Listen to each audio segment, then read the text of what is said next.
Oke, kembali lagi bersama saya di Kick Off Sport. Ciao. Oke guys, kali ini saya akan membahas ya beberapa berita tentang persepak bolaan di Indonesia ya, dimana ada recap tentang Liga 1 yang sudah selesai, lalu panasnya persaingan di zona degradasi tentang timnas Indonesia lawan China, dan tentang pemain keturunan yang bermain di Asia Tenggara ya. Oke, kita akan membahas bahasan yang pertama, yaitu tentang Liga Indonesia ya, di mana Liga Indonesia sudah selesai, yang pada akhirnya klub-klub yang bermain di Asia ditentukan di minggu kemarin ya, dimana Persib yang menjadi juara, lalu Dewa United runner up, lalu yang ketiga adalah kalau nggak salah Malut United, dan yang keempat Persebaya Surabaya. Jadi nanti yang melaju ke Asia Persib Bandung akan playoff ACL 2, lalu Dewa United ke AFC Challenge League, terus yang dua lagi kompetisi tidak resmi dari AFC ya, yang artinya tidak berdampak pada poin AFC kita, yaitu Persebaya dan Malut United di AFF Club Championship ya. Oke. Dan untuk zona degradasi ini sangat menarik ya menurut saya, karena ada beberapa tim yang diprediksi akan degradasi namun malah tidak terdegradasi ya, yaitu Semen Padang ya, karena banyak yang memperkirakan yang degradasi itu PSIS, lalu Semen Padang, dan yang satunya mungkin antara either PSS maupun Barito ya. Saat itu diprediksi di zona degradasi karena di awal musim kan sangat terseok-seok ya, bahkan sampai dibantai Dewa United di kandang mereka sendiri gitu. Tapi di akhir-akhir musim ini malah mereka tampil sangat impresif dan membantah prediksi orang-orang ya bahwa Semen Padang akan degradasi, dan ternyata di laga terakhir melawan Arema FC Semen Padang bisa mengalahkan Arema di kandang mereka ya. Jadi inilah ya persaingan dan intrik di akhir kompetisi di zona degradasi ya. Dan di pertandingan lain karena Semen Padang menang, di pertandingan lain Barito sebenarnya juga menang kalau tidak salah lawan PSIS atau seri gitu di Jatidiri gitu ya, tapi karena poinnya beda dan juga selisihnya juga berbeda dengan Semen Padang, akhirnya Barito juga terdegradasi ya. Dan klub yang kedua terdegradasi adalah PSS Sleman, walaupun menang melawan PSS saya lupa, pokoknya PSS menang di kandang tim lawan kalau nggak salah, dan Madura kalau nggak salah ya. Jadi walaupun PSS menang, tapi PSS tidak bisa mengamankan posisi di Liga 1 musim depannya, dan pada akhirnya yang terdegradasi dengan PSS Sleman selisih poin dengan tim di atas mereka ya, yaitu Madura United dengan 2 poin ya. Walaupun mereka menang, tapi karena Semen Padang menang, jadi mereka tidak bisa aman di posisi ke 15 itu ya. Jadi Barito dan PSS sama poinnya, yaitu 34 poin, dan PSS Semarang di dasar klasemen dengan 25 poin saja ya guys ya. Jadi sangat menyedihkan ya tim PSS, padahal mereka bisa saja selamat, namun karena Semen Padang juga berhasil memenangkan pertandingan melawan Arema, jadi Semen Padang lah yang layak untuk lolos dari zona degradasi ini ya guys ya. Oke, kita akan bahas di bahasan kedua ya, yaitu tentang seremoni juara dari Persib Bandung ya. Menurut saya seremoni juara di laga terakhir lawan Persis Solo kalau nggak salah kemarin ya, menang dengan skor 3-2, diwarnai dengan beberapa aksi dari oknum supporter Persib Bandung itu sendiri, merusak beberapa bagian stadion ya, dan itu sangat disayangkan tentu karena stadion itu kan juga tanggung jawab dari klub ya, karena Persib kemarin juga sudah mengelola GBLA tapi malah supporternya bertindak seperti itu ya, jadi sangat disayangkan. Nanti saya perlihatkan di atas itu ada yang mengambil rumput gitu ya, jadi ya itu sangat disayangkan sekali lah ya. Dan yang kedua, ada di beberapa berita ya sudah tersebar bahwa para supporter ada satu supporter yang meninggal karena jatuh dari JBO kalau nggak salah gitu, dan saat momen perayaan juara Persib ya. Jadi ya sangat sayangkan lah ya, maksudnya perayaan yang seharusnya membahagiakan malah menjadi petaka bagi supporter itu sendiri ya. Jadi saya harapkan semoga supporter kedepannya bisa lebih aware dan sadar akan keamanan diri baik kita dan juga orang lain ya. Dan selanjutnya juga kemarin malam ya Pak Edik dan Pak Marwar Sirait ya sebagai pengelola Piala Presiden kalau nggak salah itu, beliau menyatakan bahwa Persib Bandung atau Bandung akan menjadi tuan rumah daripada Piala Presiden di edisi tahun ini ya. Dan Pak Erik juga menambahkan bahwa akan ada empat tim kalau nggak salah ya, satu dari Inggris, terus satu saya lupa, pokoknya ada klub, salah satunya dari klub luar negeri, terus ada klub Indonesia dan All Star Indonesia ya. Jadi pemain-pemain yang dipilih atau pemain-pemain terbaik di Liga 1 ya gitu. Dan kabarnya hadiahnya cukup fantastis ya, saya lupa beberapa miliar gitulah ya. Dan ini yang saya sayangkan ya, ini nyambung ke bahasan ketiga kita, yaitu tentang kompetisi ya.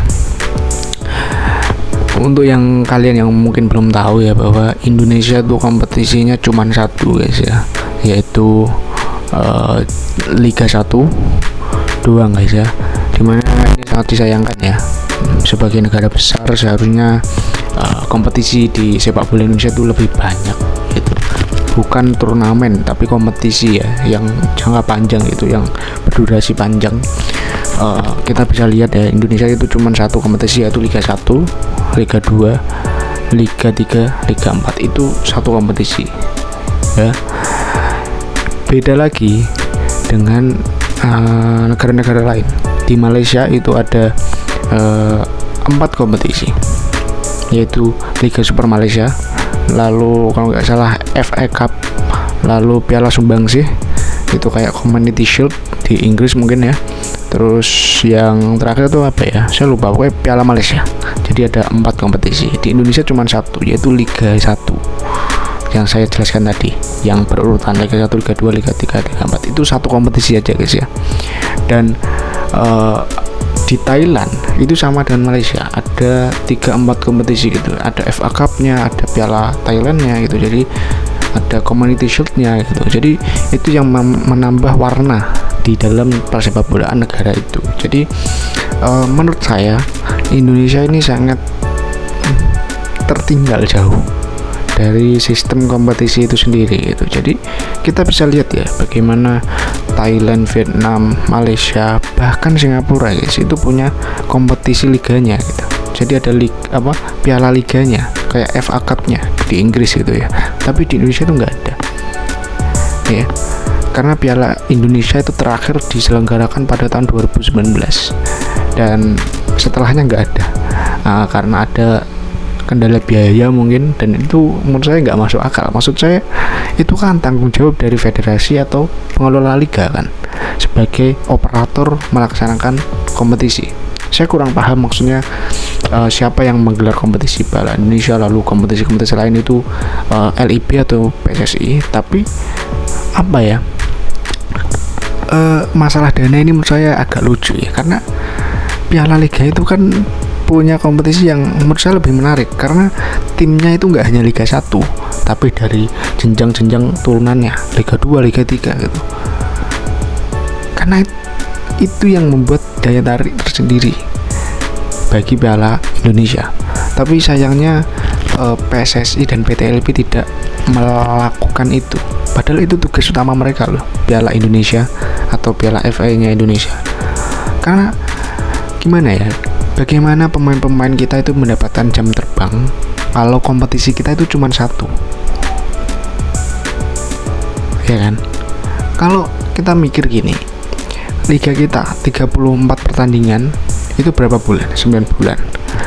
Kita mengatur satu kompetisi aja itu kadang belum sesuai, belum rapi lah ya kata kasarnya itu. Apalagi kalau ada liga kompetisi lain. Nah, itu yang kita pertanyakan, bagaimana operator liga atau PSSI itu sendiri nggak bisa mengatur itu, padahal itu memang tugas mereka gitu loh. Memang tugas mereka melaksanakan kompetisi Indonesia, kompetisi sepak bola di Indonesia. Masa kita kalah sih sama Malaysia, sama Thailand, sama Vietnam? Mereka tuh punya minimal 3 kompetisi, sedangkan kita cuma 1. Malah kita lebih memilih kompetisi yang pramusim, bersifat pramusim, yang jangka pendek, kayak Piala Presiden, Piala Menpora dulu pernah. Itu kan impactnya ke pemain itu sangat kurang, karena itu sistemnya hanya turnamen yang jangka waktunya itu sedikit. Berbeda dengan kompetisi atau liga, itu kan panjang. Pada akhirnya pemain-pemain yang nggak mendapatkan jam terbang bermain di Liga 1 bisa mendapatkan jam terbang bermain di kompetisi lain. Termasuk pemain muda bisa diorbitkan di Piala Indonesia, di Piala FA Indonesia. Itulah fungsinya banyak kompetisi yang pernah disuarakan oleh Coach Teko dari Bali United dulu. Minimal Indonesia harus punya 6 atau 4 kompetisi. Coach Teko bilang seperti itu. Terus kita lihat bagaimana kita masih maju, guys. Bagaimana pemain-pemain kita itu bisa berkembang kalau hanya ada 1 kompetisi. Nah, itulah ya. Saya dulu mengkritisi ini dari dulu, zamannya Pak Iwan Bule dulu. Karena beliau bilang bahwa kita nggak ada sponsor, jadi kita nggak bisa menyelenggarakan Piala Indonesia. Itu sudah saya dengar dari tahun yang lalu itu berulang seperti itu. Itu jadi alasan PSSI untuk tidak menyelenggarakan kewajiban mereka. Itu menurut saya aneh, karena itu kewajiban mereka loh. Ya. Dan walaupun sekarang eranya Pak Erick Thohir, tapi Piala Indonesia pun juga tidak dibangkitkan lagi. Malah beliau mengutamakan Piala Presiden. Menurut saya gimana ya, mohonlah Pak, maksudnya kita itu negara besar yang sekarang lagi disorot oleh beberapa investor gitu. Dari Hyundai ada, dari beberapa BUMN itu. Tolong itu manfaatkan untuk membuat kompetisi lain, jangan hanya Liga 1. Karena pemain lokal itu butuh jam terbang, Pak. Pemain muda itu butuh jam terbang. Bagaimana kita bisa menyaingi Vietnam, pemain lokal kita, dengan Thailand, kalau kompetisi kita cuma 1? Ya, hopefully Pak Erick bisa mendengar aspirasi saya sebagai pecinta sepak bola Indonesia. Karena liga kita itu liga nomor 6 kalau nggak salah di Asia Tenggara. Karena ya memang nggak ada level yang tinggi gitu di kompetisi kita.